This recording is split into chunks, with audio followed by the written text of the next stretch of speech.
नमस्ते प्रणाम, मेरे YouTube चैनल में आप सभी का स्वागत है। आज मैं लेके आई हूँ राखी सोहर गीत।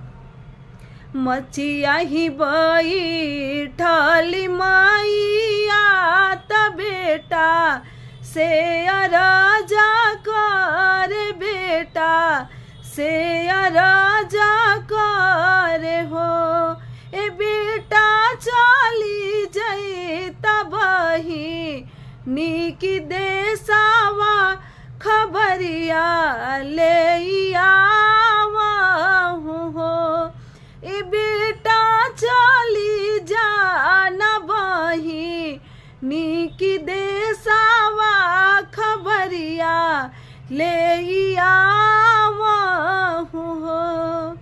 हथवा में लिहले सरंगिया त कान्हावा पे झोलिया न हो।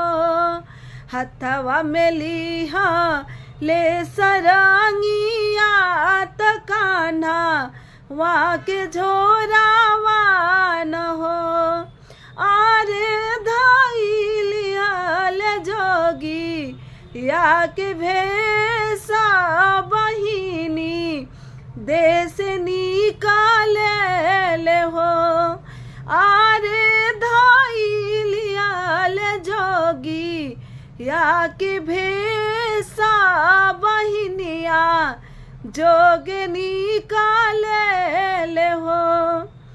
एक देश गईले दूसरा देश आव रुदी सारा देश हो। आरे तीसर देश बही नीके देसावा दुआरी या पे पहुँचले हो। आरे बहिनी की दुआ रा पहुँची अलख उ जगावेल हो। आरे बहिनी की दुआ रा पहुँची अलख उ जगावेल हो। हथवा में लिहली बहिनी भीखिया दुआरी या पे खाड़ा भैली दुआरी या पे खाड़ा भैली हो।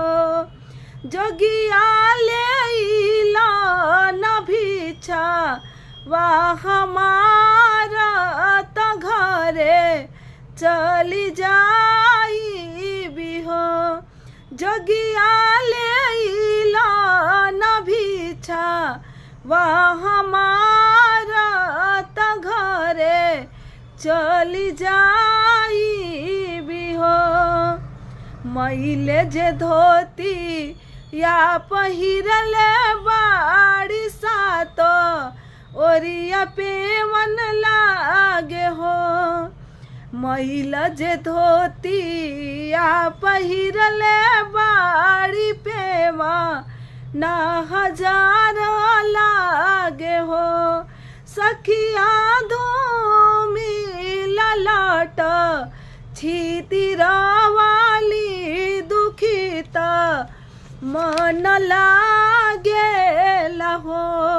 सखिया दुखित लट छितिरा वाली दुखित मन लागे